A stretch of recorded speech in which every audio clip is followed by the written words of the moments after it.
Tu disais un petit peu que tu vas proposer des astuces pour éviter de dépenser cette énergie un petit peu trop une fois Mhm. qu'on a réussi à trouver les moyens de la remettre à niveau si on avait besoin, de rééquilibrer les choses. Est-ce qu'il y a des conseils un peu simples, je dirais universels? Alors j'ai bien conscience que dans l'idée, dans la pratique, ça se fait en fonction de la personne, hein. Mais est-ce qu'il y a Mhm. des conseils un peu universels que tu pourrais nous transmettre, un ou des, qui permettraient de voir un petit peu ce que ça veut dire, comment on sauvegarde notre énergie?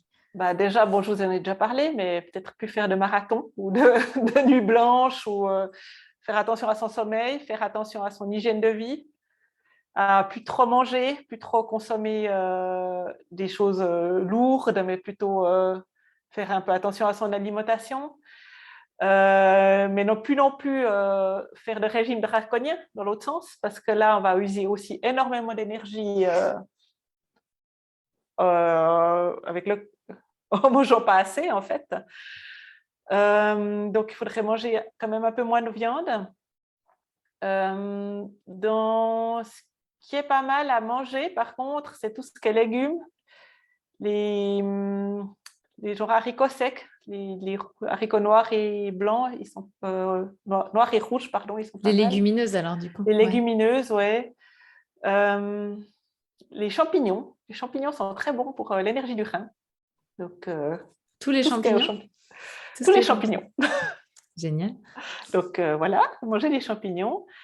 Euh, et en dehors de ça, on peut soit aller régulièrement voir un praticien de médecine chinoise, y aller en prévention, quoi, tous les 3-4 mois ou au changement de saison. Ou alors, on peut se masser des fois certains points qui peuvent aider à cette énergie. Comme point que je pourrais vous conseiller de masser, il y a le point qu'on appelle le Ratsis, qui est les 3 yin de pied, en fait. C'est la réunion de... Enfin bref, c'est un point qui est excellent pour tous les problèmes de femmes. Il se trouve en fait sur la cheville. Vous prenez la distance que vous avez entre votre malléole et le bord du pied, depuis le dessous du pied, et vous la reportez une fois et vous allez tout contre l'os. Alors, attends, on va essayer ça. Tu On veux va me le regarder montrer? ce qu'on peut faire. Bah, Ou je te le montre moi? ah Attends, non, je vais le montrer. on va faire le travail, hein. Attends, je Attends, relève mon pantalon et on va faire ça. je peux Hop. te montrer mon pied aussi. Tu vas me dire si je suis au bon endroit, comme ça tu vas nous guider. Voilà. Allez, Alors, on emmène la caméra, on est embedded dans... Allez, c'est une innovation du sommet, ça, hein. c'est ça. Alors, est-ce qu'on voit mon pied? On est Tu bien prends là, vous voyez même les la malléole, chaussons. tu prends la malléole interne du coup. Alors, hop, on y va. Ah, c'est à l'interne. Ah oui, c'est Alors, attendez, l'interne. on va faire ça comme ça. Hop, est-ce qu'on va y arriver? Oui, Voilà. on y est. On est bien. Tu prends Donc, la distance la distance entre, entre la malléole, voilà, donc celle-là, voilà, et tu remontes, et je tu la la reporte reprends. ici. OK. Et là, tu vas contre l'os avec ton pouce. Là. OK. Ouais. Ouais. Et tu as un point qui est un peu douloureux normalement quand tu presses. Ben, juste là. Ouais. Effectivement. Ben voilà. Et ça, tu C'est peux aller sensible. alors le masser tous les jours un petit peu, pendant quelques OK. minutes. Donc, c'est vachement pratique parce que tu peux faire ça devant la télé, hein, Ah bah oui, ou complètement, en je regardant vous un remets à votre podcast. place. Et ça, c'est un point excellent pour les femmes qui va aider pour les Génial. liquides, pour justement l'énergie du rein. Et alors, il n'y a que moi qui ai mal à cet endroit-là? Tout le monde a mal à cet endroit-là? Parce que moi, c'était quand même Non, bien tout le monde sensible, l'endroit. Ouais, c'est un point qui est assez sensible d'habitude. Ouais, ouais. Ben, D'accord. souvent, les points d'acupuncture sont un peu sensibles. Je dis À toujours chaque à ma conseil que praticienne en shiatsu que je ne voudrais pas être contre elle pendant la guerre, quoi, parce qu'elle touche toujours à des endroits où je n'avais pas soupçonné que ça ferait mal. Oui, c'est ça. Mais en fait, c'est souvent c'est là qu'on doit mettre les aiguilles parce que c'est là qu'il y a les blocages d'énergie et du coup, l'aiguille D'accord. permet. Donc, nous, on le masse tranquillement, même si Ouais, c'est douloureux, on continue de masser un peu, ouais, quoi. Ouais. surtout si c'est douloureux. Surtout si c'est douloureux. OK. C'est que tu es à la bonne place. Et on fait des deux côtés? Ouais, tu peux faire les deux côtés. Une OK. minute comme ça, 2 minutes par jour. Et ça, on se le fait tous les jours, tranquillement, le petit Ouais. check-up. D'accord. Sinon, pour descendre un peu quand tu es un peu énervé, justement descendre cette agitation, il y a 2 points qui se trouvent. Alors là, je vais te montrer. Hop.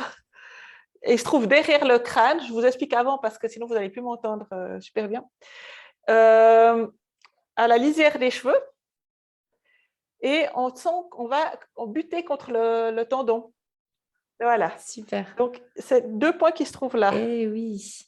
Ici. Donc, on est vraiment contre le tendon, à la lisière des cheveux, contre l'os. Et puis là, c'est aussi des points qui font mal. Et on va se les masser comme ça. Super. Alors, j'ai moins mal, moi, ici que l'autre. Hein, mais... D'accord. Peut-être moins nerveux. C'est une bonne nouvelle. Et ça, c'est justement quand on est nerveux, quand on n'arrive pas à dormir aussi. Il est aussi excellent contre les migraines. Donc, on se le fait avant de se coucher quand on n'arrive pas à dormir aussi. Ben, en fait, là, s'il y a tout le long de la racine des cheveux, le long de l'os, tu as des points pour le sommeil, en fait. Donc là, tu peux carrément aller suivre l'os. Tu fais des allers-retours. Tac, tac, tac. Ah, super. Et ça ouais, alors ça, il y a tous les points pour le sommeil là-dedans. Ah bah, ça, c'est une bonne nouvelle, parce qu'on a vu ensemble pendant cette semaine que le sommeil, parfois, c'est un peu compliqué dans la période de la ménopause. Ouais. Alors justement, tout ce qui est un petit peu tous les symptômes un petit peu de la ménopause, que ce soit les bouffées de chaleur, les difficultés à dormir, les choses comme ça, quel est le regard justement de la médecine traditionnelle chinoise sur les bouffées de chaleur, tiens, par exemple, ce qui est quand même un symptôme assez répandu, je dirais. Le regard de la médecine chinoise, ben, en fait, pour nous, on ne va pas traiter que les bouffées de chaleur de toute façon. Donc, avec quoi que vienne le patient, on va y arriver, on va faire un diagnostic complet. Et les bouffées de chaleur sont souvent liées, on va essayer de faire simple, le rein et l'eau aussi, concerne l'eau dans le corps. Donc le rein, c'est aussi l'élément eau, c'est ça que tu nous dis? Oui, c'est aussi l'élément eau. Et de l'autre côté du rein, tu as le feu, qui est représenté par le cœur. Et en fait, l'eau du rein, justement, diminue. Et du coup, elle ne va plus pouvoir éteindre le feu du cœur, qui lui s'embrase. Donc, c'est en fait, les bouffées de chaleur, ce n'est pas de la vraie chaleur, c'est ce qu'on appelle la chaleur vide. C'est qu'en fait, on n'a plus assez d'eau pour aller éteindre le feu du cœur et le feu du cœur s'embrase et du coup fait monter l'énergie vers le haut. On imagine le feu, il monte, l'eau, elle descend. Ça fait monter cette énergie vers le haut et ça fait qu'il y a des bouffées de chaleur, on a chaud, on transpire. Mais c'est une chaleur par insuffisance, en fait. Donc ça veut dire que c'est bien l'énergie du rein qu'il faut remonter, c'est ça? C'est ça. Donc en fait, on va faire 2 choses, en fait. On va remonter cette énergie du rein et en même temps mettre quand même quelques points qui diminuent la chaleur, en fait. Si on fait que diminuer la chaleur, la personne, elle va être complètement cassée. Non, pas complètement cassée, mais elle va plus avoir d'énergie, en fait. Donc l'idée, c'est qu'on est obligé de remonter l'énergie pour pouvoir descendre l'autre, en fait.